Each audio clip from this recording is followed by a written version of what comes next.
card. We got a featherweight matchup between Andre Fili, who is 21-8 and is the minus 230 favorite, going up against Daniel Pineda, who is 27-14, is the plus 190 underdog. What do you see with this matchup? This is another good matchup of two fighters looking to bounce back from tough losses.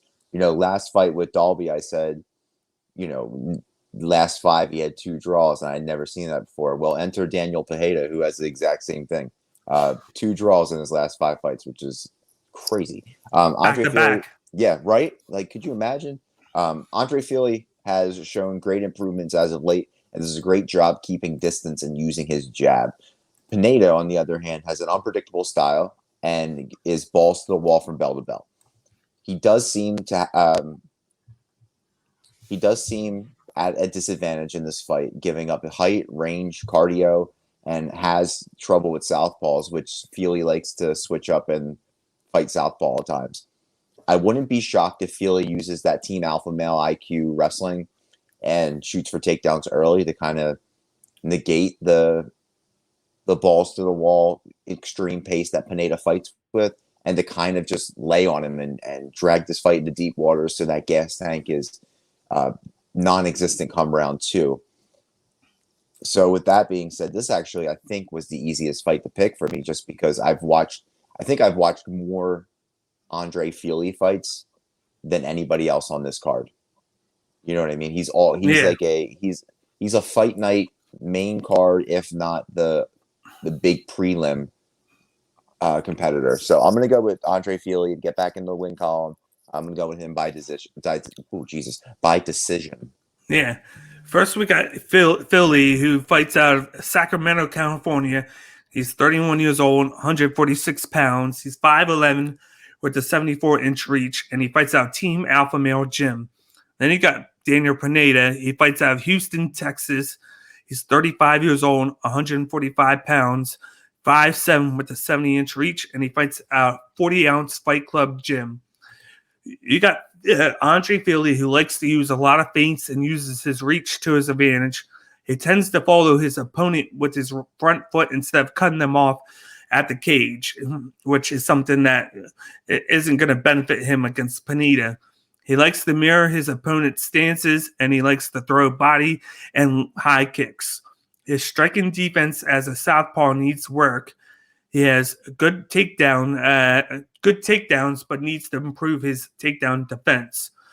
Then you got Daniel Pineda. He is a striker who tends to slow down the longer the fight goes, so cardio is going to be an issue. He throws hard leg kicks that are vicious. Everything he does has intent with explosiveness. He has his hands low, so he doesn't block shots much. So he's going to take damage in this fight. He tries to stay in range too much. He leans back to avoid strikes. Pineda has aggressive jiu-jitsu and looks to inflict damage on top of guard when he gets his opponent down on the mat. With this matchup, it's more of the same. It's going to be who does what and when. And I feel like with Pineda, he's going to do damage to Fili's legs with those leg kicks. But then at the same time, I feel like Pineda is going to leave himself open a lot. And you don't want to do that against a guy like Andre Fili. He's had some tough fights with the 2 losses they had against top-tier guys. And I just feel like he's going to use the wrestling to combat against Pineda to keep him from using those explosive kicks or strikes.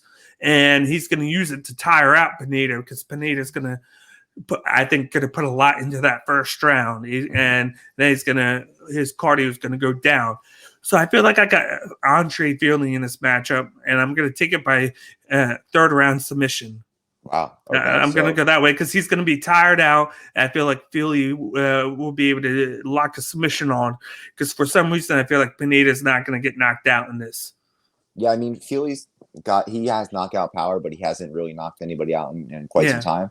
He does have that 4-inch reach advantage, which is pretty glaring in this fight because of the use of the jab. I remember his last fight, even though he lost, he utilized that jab very well, and he's been increasingly improving his stand-up game as of late. So I'm looking for Andre Touchy Feely 3.0 in this one. We saw 2.0 a couple fights ago, and now we're gonna get 3.0.